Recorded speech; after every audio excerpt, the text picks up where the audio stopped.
오늘 우리에게 주신 하나님의 말씀 요한복음 14장 12절 한 절 말씀입니다. 제가 가진 성경 신약 172쪽 요한복음 14장 12절 말씀 한 절 말씀인데 우리 함께 합독으로 읽도록 하겠습니다. 시작. 내가 진실로 진실로 너희에게 이르노니 나를 믿는 자는 내가 하는 일을 그도 할 것이요 또한 그보다 큰 일도 하리니 이는 내가 아버지께로 갑니다. 아멘. 오늘 본문의 말씀으로 나를 믿는 자는 이라는 말씀으로 또 함께 나누도록 하겠습니다. 또 말씀 주실 때 우리 한 분 한 분에게 주시는 또 인도하심이 있을 줄로 믿습니다. 말씀을 준비하면서 사실 한 절로 본문으로 삼을 게 아니었었는데 이 한 절에만 좀 집중이 되었었습니다. 이 준비하면서 저와 여러분이 우리가 참 이 땅에서 그리스도인으로 살아간다라는 것, 그래서 눈으로 확인하고 보아 알아서 우리가 지금 믿음의 삶을 사는 것도 아니고 뭐 듣고 확인해서 내 손으로 만져서 누가 확신해서 믿는 것도 아니고, 그렇죠? 그런 우리가 예수 그리스도를 나의 구주로 믿고 또 믿음의 성장을 위해서 참 그 삶의 현장에서 전쟁터와 같은 영적 전쟁터와 같은 그 속에서 참 이리 부딪히고 저리 부딪히고 때로는 넘어지고 또 때로는 승리의 기쁨도 만끽하면서 그렇게 믿음의 성장을 위해서 힘써 노력하면서 살고 있다라는 것, 정말 하나님의 은혜다. 하나님의 은혜다. 우리나라를 한번 본다 할지라도 세계도 아직은 하나님을 알지 못하는, 예수님을 알지 못하는 그런 나라와 족속도 많이 있지만 우리나라만 보더라도 말이죠. 그래도 하나님께서 복을 주셔서 이 땅에 정말 예수 믿는 많은 그리스도인들이 세워지게 하나님께서 역사해 주셨죠. 그런데 우리가 부산이라는 도시를 놓고 보면 큰 도시이기는 하지만 복음화율을 보면 참 거의 우리나라에서 최저 수준에 달하는 그런 도시잖아요. 그런 도시인데 그렇다라는 것은 결국 우리가 믿을 수 있는 경우의 수가 참 적은 도시다. 그렇게 볼 수 있는 거잖아요. 수치상으로. 그럼에도 불구하고 우리가 하나님이 뜻이 있어서 우리를 택해 주시고 환경과 사람의 수와 복음화율에 따라서 우리를 인도하신 것이 아니라 우리 한 사람 한 사람을 향한 하나님의 분명한 계획하심과 인도하심 속에서 우리를 불러주셔서 그리고 우리를 사명의 자리로 보내주셨다는 것, 그 사명을 가지고 우리 현장에 서 있다는 것, 이것 자체만 해도 너무너무 은혜더라는 거죠. 글쎄요, 뭐 이 고백이 저만의 고백이 아니라 우리 모두의 고백이라고 저는 그렇게 믿습니다. 우리의 살아있음도, 우리의 그 현장에 있음도, 우리가 믿음을 가지고 살아가고 있음도, 이 모든 것이 하나님의 은혜라는 것이죠. 하나님의 인도하심으로 우리가 믿음의 삶을 살고 있지만 믿음의 삶을 지금 현재 우리가 살아가고 있는 것은 분명한데, 여러분 지난주 주일에 제목이 오늘하고 비슷했잖아요. 나를 믿으라. 나를 믿으라. 나를 믿으라. 여기서 나를 믿으라는 것은 여러 가지 포괄적으로 이야기할 수 있지만 지난주 본문에 보면 좀 구체적으로 이거죠. 오늘 본문은 아니지만 11절에 보면 내가 아버지 안에 거하고 아버지께서 내 안에 계심을 믿으라. 여기에 대한 믿음을 가져라라고 좀 구체적으로 말씀하시면서 나를 믿으라라고 말씀하셨죠.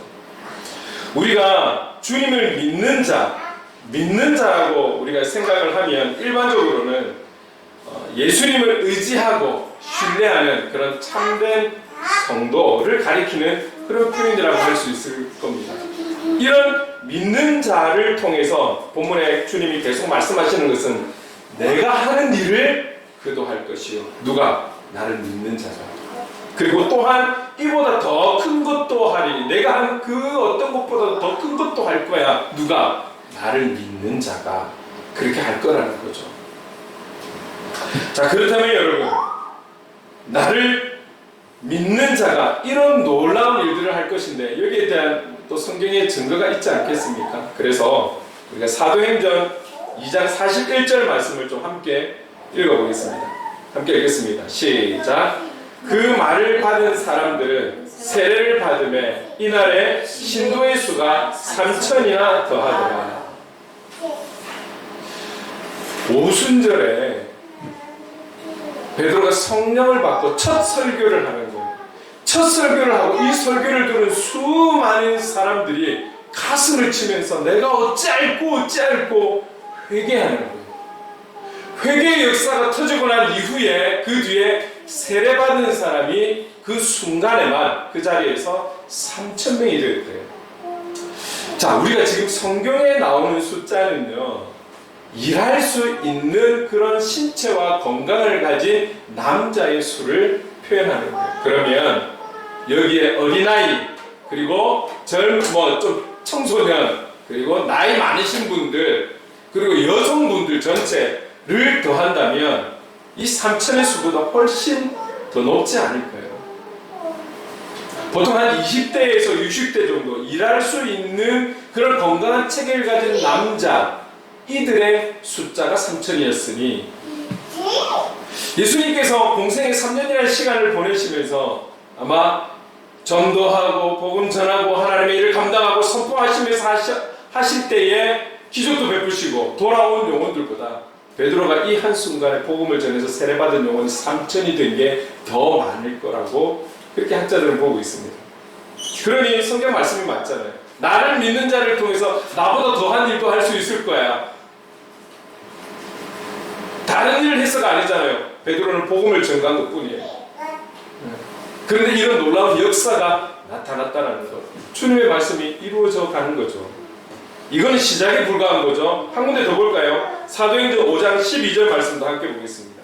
함께 읽어보겠습니다. 시작. 사도들의 손을 통하여 민간의 표적과 기사가 많이 일어나네. 사도들의 손을 통해서 근데 일반적인 삶의 현장 가운데서 표적과 기사가 막 많이 일어났다고 성경은 증거하고 있습니다. 결국 이게 오늘 본문의 이 주님의 말씀대로 되어져 가고 있는 사도행전, 주님은 이미 승천하신 상황에서 제자들을 통해서 그들의 손을 통해서 그들의 말의 복음 선포를 통해서 주님보다 더 많은 영혼들이 돌아오는 놀라운 일들을 이루고 있는 이 증거의 말씀인 거죠. 오늘 말씀에 대한 증거의 말씀인 것이죠.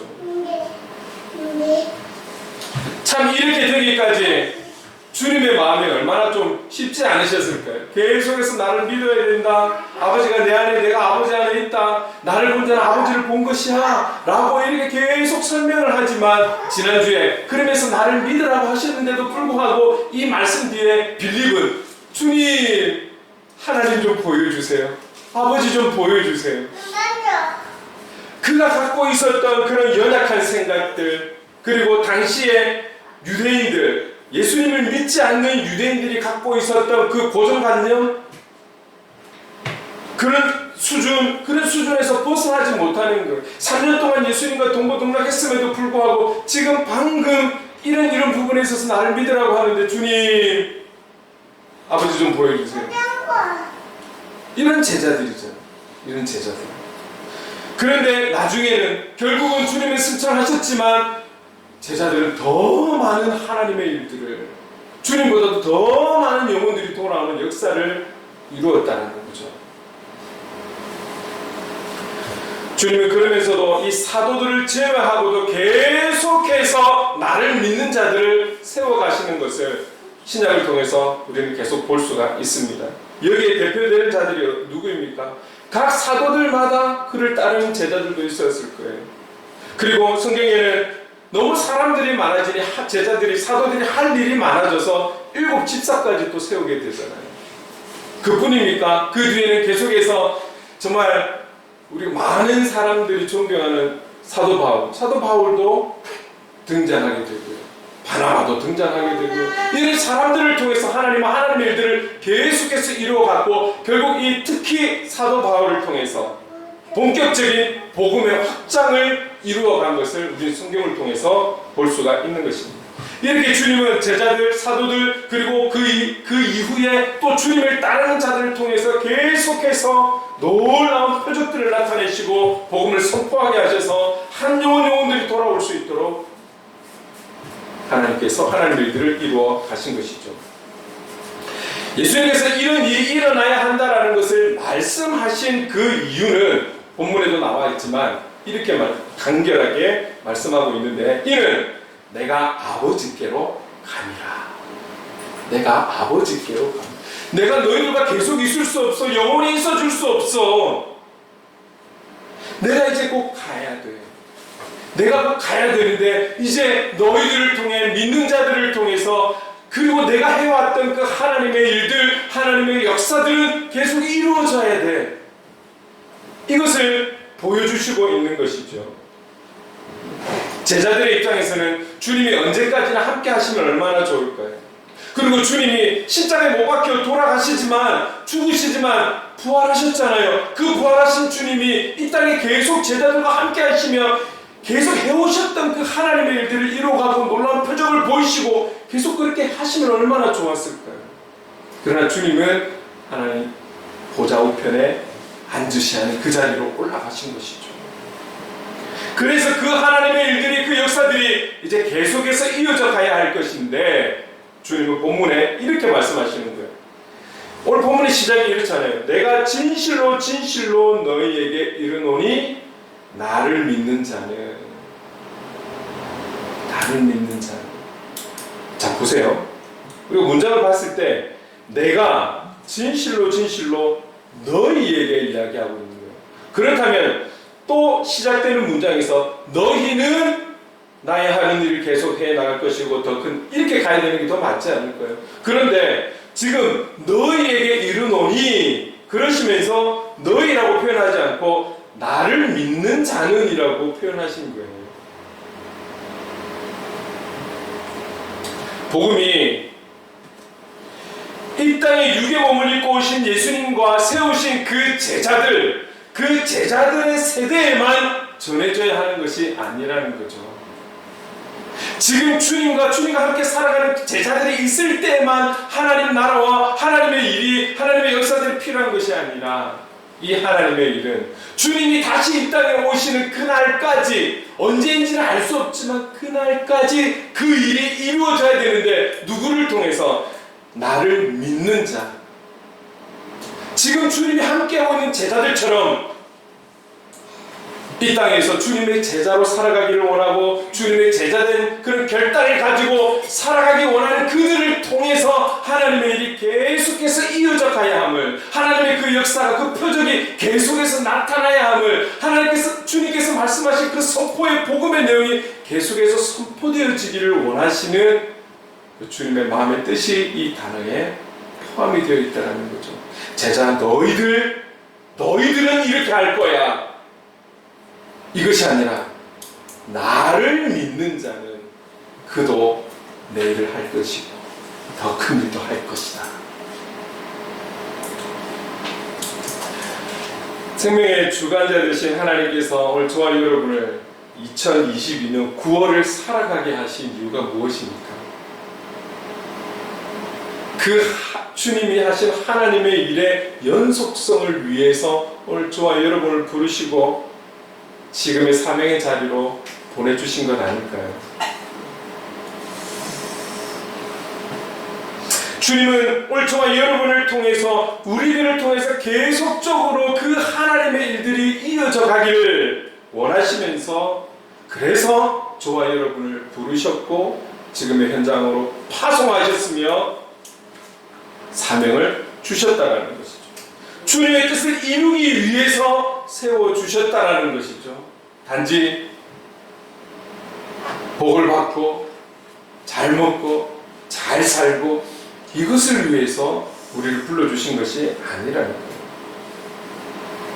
우리가 지내면서 우리가 연약하기 때문에 순간순간 밀려오는 그런 부정적인 생각과 또 어렵고 힘든 일, 그리고 어렵고 힘든 그런 관계로 인해서 어려움을 겪을 때에 여러분 우리가 기억해야 되는 것은 여호수아에게 주신 말씀, 강하고 담대하라, 그리고 용기를 내라.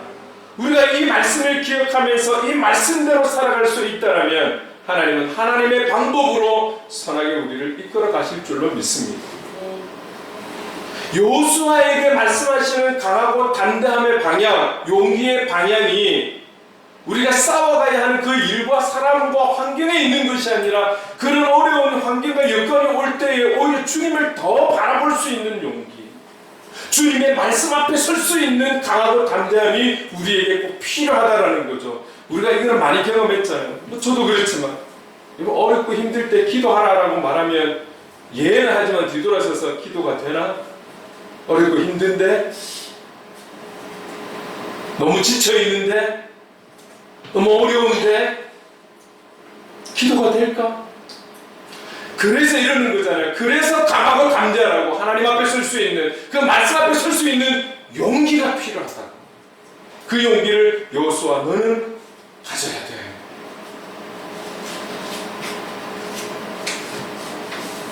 하나님의 방법에 대해서는 저는 다 알 수는 없지만 하나님은 우리가 그런 몸부림을 칠 때 선하게 인도해 주시는 줄로 믿습니다.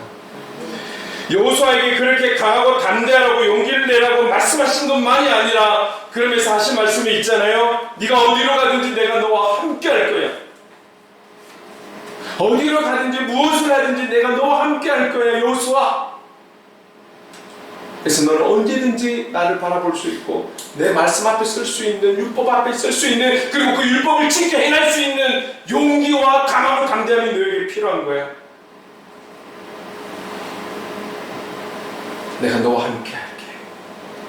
조금 전에 우리가 사도행전 두 곳을 보면서, 말씀을 보면서 주님께서 비록 승천하셨지만 제자들을 통해서 놀랍게 주님보다 더 많은 하나님의 일들을 이루어가고 역사가 나타나는 것을 우리는 성경을 통해서 확인했어요. 근데 여기서 여러분, 우리에게 한 가지 공통적으로 알게 하시는 게 있어요. 그게 뭐냐면 오순절 이후의 역사라는 거예요.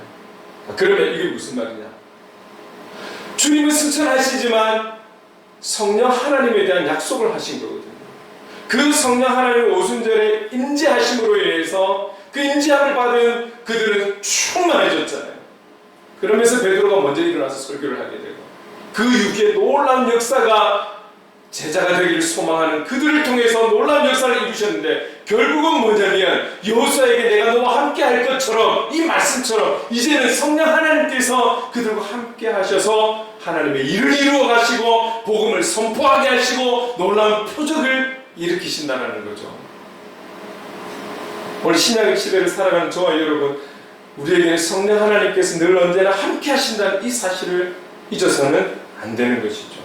혹 우리가 연약해서 죄인이라서 불안하고 답답하고 걱정되고 염려되고 두려움이 있고 힘들고 어렵고 지치고 한계에 이르렀다라고 생각하는 분들이 계시다면 우리 다 함께 이 말씀 한번 읽고 넘어갔으면 좋겠어요. 여호수아 1장 9절 함께 읽어보겠습니다. 시작. 내가 내게 명령한 것이 아니냐. 강하고 담대하라. 두려워하지 말며 놀라지 말라. 내가 어디로 가든지 내 하나님 여호와가 너와 함께 하느니라 하십니다. 이 함께 하신다는 주님께서 강하고 담대하라고 용기를 내라고 우리에게 늘 말씀해 주시는 것이죠. 예수 그리스도를 믿는 믿음으로 힘써 살아가는, 그렇게 살아가는 저와 여러분을 통해서 주님의 일들이 이때에도 계속적으로 이루어지도록 성령께서 함께 하시고 인도해 주실 줄로 믿습니다. 오늘 말씀에서 저와 여러분이 한 가지 조심해야 될 부분을 좀 같이 나누면서 마무리하려고 합니다. 자, 보십시오. 본문에서 주님이 말씀하신 것처럼 성령의 권능을 받은 제자들, 사도들은 수많은 능력을 행했습니다. 그리고 수많은 영혼들이 돌아왔습니다. 놀라운 역사가 일어난 것은 사실입니다. 자, 그보다 큰 일도 하리니라고 그렇게 하신 말씀처럼 더 큰 능력이 나타난 것도 사실입니다. 분명합니다. 그러나 능력을 나타내고 말씀을 전파하는 이 제자들, 이 사도들이 예수님보다 월등하거나 예수님보다 뛰어난 존재는 절대 아니라는 거죠. 제자들은 그들의 자신의 능력으로 감당한 것이 아니라 예수님을 믿는 그 믿음 위에 성령께서 함께 하심으로 인해서 권능을 입었기 때문에 감당한 하나님의 일의 통로인 것이지 그 능력이 그들 자체가 될 수 없는 거예요. 그들 자체의 힘에서 나온 어떤 능력이 아니라는 거예요. 그들은 그냥 우리와 동일한 사람일 뿐이라는, 죄인일 뿐이라는 거예요. 그러나 예수 그리스도를 믿는 그 믿음이 있고 성령께서 함께 하시니 이런 놀라운 역사를 나타내셨다라는 것이죠. 그렇다면 이 땅에 많은 사람들이 존경하는 사도 바울, 그를 우리가 우상으로 만들어서는 안 되는 거죠. 많은 사도들의 그 놀라운 능력을 우리가 그 사도들을 찬양해서도 안 되는 거죠. 그들을 섬겨서도 안 되는 거죠. 혹 그렇기 때문에 모세의 무덤을 숨겨버리신 것은 아닐까요? 지금도 모세의 무덤이 존재하고 알려진다면 얼마나 많은 사람들이 그 앞으로 가서 하나님만이 받으셔야 될 영광과 찬양을 그 무덤을 통해서 또 전하는 이런 어리석은 일들이 생기지 않을까요? 그들은 통로인 것이, 그들이 존경을 받거나 우상이 되어서는 안 됩니다. 그들은 통로일 뿐입니다. 주님께서 쓰신 일꾼일 뿐이라는 것이죠. 지금의 때에도 세계 곳곳에 보면 주님의 표적을 나타내는 많은 사역자들이 있습니다. 능력을 나타내는 자들이 있습니다. 그들은 하나님의 일꾼이고 통로이지, 그들이 섬김을 받고 그에 대한 대가를 받고 그들이 우상화되는, 그들이 칭찬받고 세움받고 박수받고 그런 존재가 되어서는 안 된다는 거예요. 예수님도 표적을 나타내시고 난 이후에는, 그래서 사람들이 너무 주님을 찬양하고 그를 왕으로 삼으려 할 때 주님 보여주신 행위는 어떤 것입니까? 조용히 그 자리를 피하는 거예요. 조용히 그 자리를 피하는 거예요. 아니 거기서 좀 사람들의 좀 세움을 받으면 어떻습니까? 칭찬을 좀 받으면 어떻습니까? 우렁찬 소리와 환호와 박수 좀 받으면 어떨까요?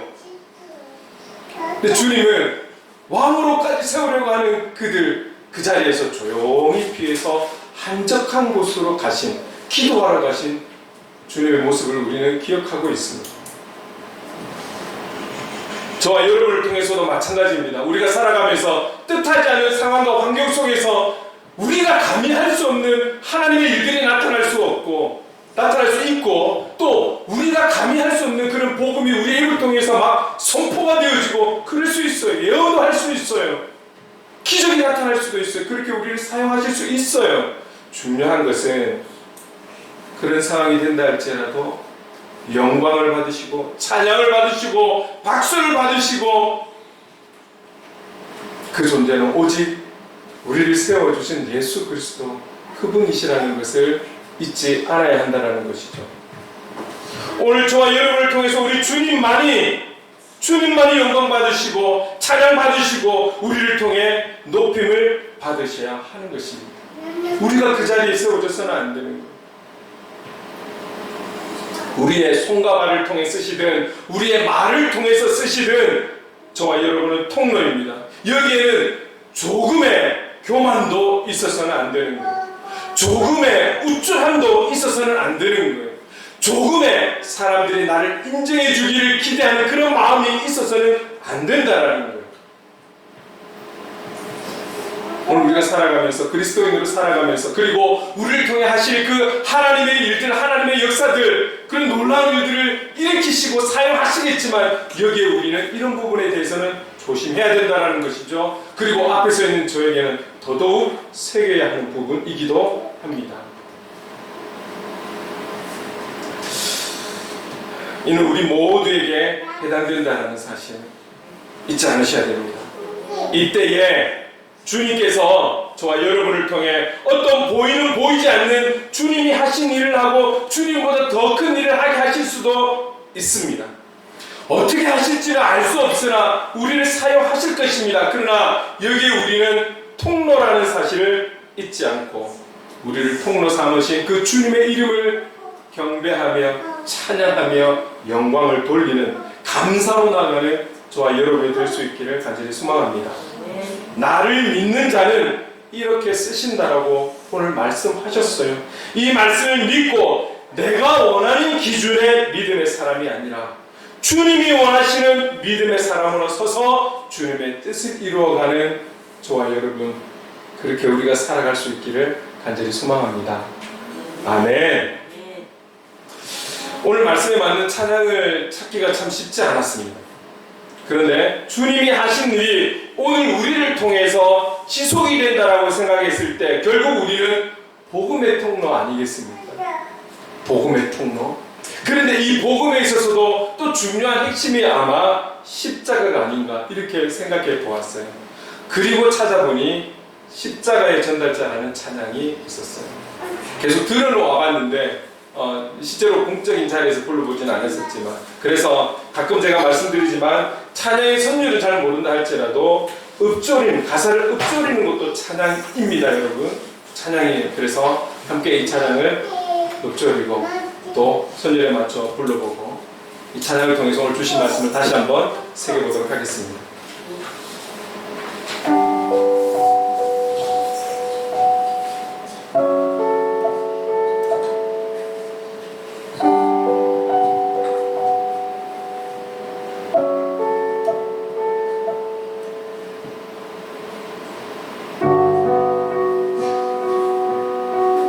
생각하시면서 난 지극히 작은 자 죄인 중에 괴수 무익한 날 부르셔서 간절한 기대와 소망 부끄럽지 않게 십자가 전케 하셨네.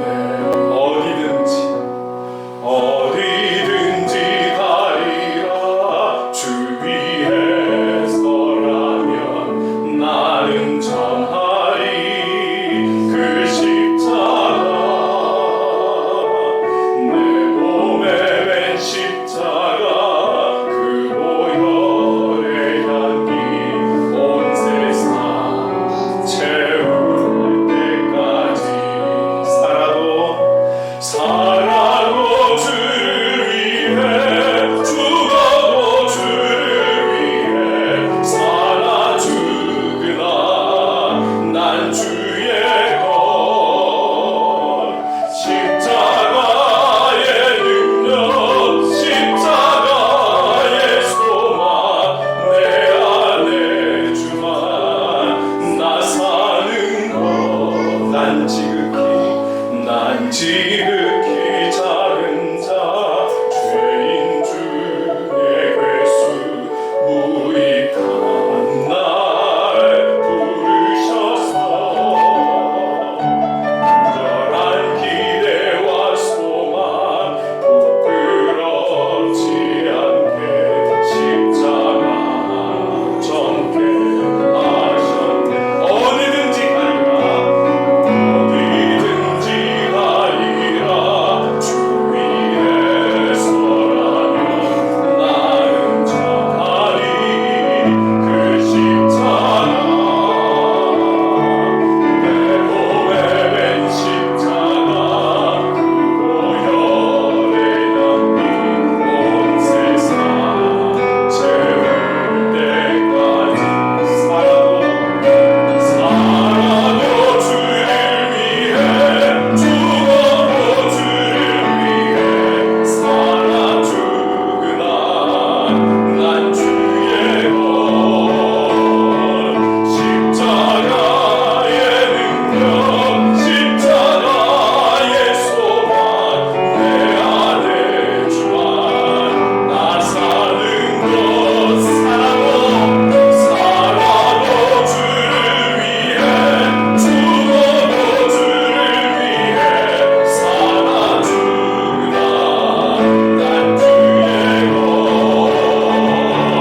십자가의 능력 십자가의 소망 내 안에 주만 나 사는 것. 난 지극히 작은 자 죄인 중에 괴수 무익한 날 부르셔서 간절한 기대와 소망 부끄럽지 않게 십자가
작은 자 죄인 중에 괴수 무익한 날 부르셔서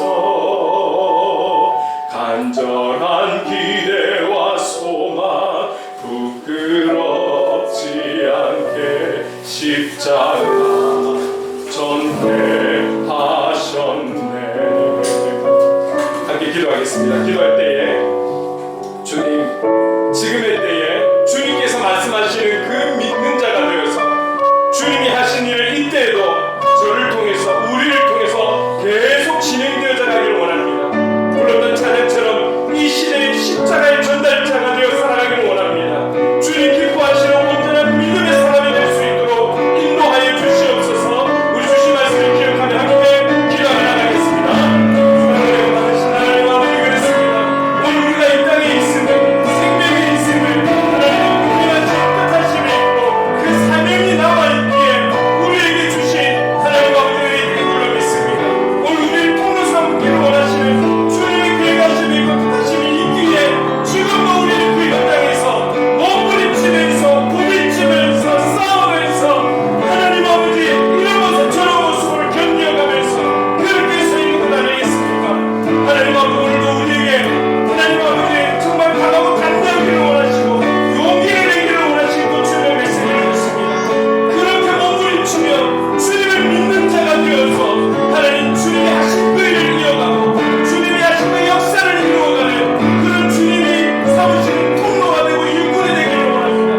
그렇게 살아가는 그리스도인이 되기를 원합니다. 성령 하나님 아버지, 어리고 힘든 시대에 하나님 아버지 너무나 하나님 아버지 견디기 어렵고 지치고 한계점에 이르는 것 같은 이때이고 주님 앞에 서서 말씀 앞에 서서 그 믿음을 잃지 않고 주님 주시는 용기와 주님 주시는 강한 담대함과 성령 하나님 함께 하시고 부어주시는 그 권능을 통해서 우리가 이겨갈 수 있도록 감당해 나갈 수 있도록 아버지의 뜻을 이루어가는 우리가 될 수 있도록 성령 하나님 인도하여 주옵소서. 우리의 믿음이 식어지지 않도록, 우리의 믿음이 시간이 지날수록 그리고 이 어려움에 부딪힐수록 장성한 분량이 일어나는 그런 믿음이 될 수 있도록 성령님 도와주시옵소서. 성령님 인도하여 주시옵소서. 성령님 함께하여 주시옵소서. 이런 믿는 자가 되어 주님의 기쁨이 되기를 원합니다. 하나님 함께해 주시옵소서. 사랑의 주님, 감사합니다. 계속해서 우리에게 예수 그리스도를 믿는 믿음의 사람에 대해 말씀해 주십니다. 간절히 원하는 것은 저희도 영적 긴장의 끈을 놓지 않고 끝까지 이 믿음 지키며 믿는 자를 통해 일하시는 하나님의 일들에 쓰임받는 겸손한 통로가 되기를 원합니다. 주님, 우리의 믿음을 지켜주시옵소서. 성령님 도와주시옵소서. 예수님의 이름으로 기도드립니다. 아멘. 우리 다 함께 자리에 일어나서 행복 찬양하겠습니다.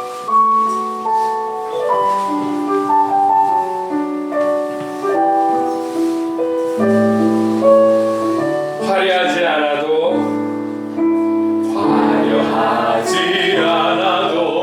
정결하게 사는 삶, 가진 것이 적어도 감사하며 사는 삶, 내게 주신 작은 일 나눠주며 사는 삶,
지금은 우리 구주 예수 그리스도의 한량없는 은혜와 하나님 아버지의 무한하신 사랑하심과 성령님의 감화감동 역사 충만하심이 예수 그리스도를 믿는 믿음의 사람으로 이 시대에 하나님의 일에 쓰임받는 통로가 되고 모든 것 하나님께 영광을 돌리며 오직 주님의 이름을 찬양하며 경배하며 살아가기 원하는 이곳의 모든 하나님의 사람들과 행복을 그리는 교회 위에 영원토록 함께 하시기를 간절히 축원하옵나이다. 아멘.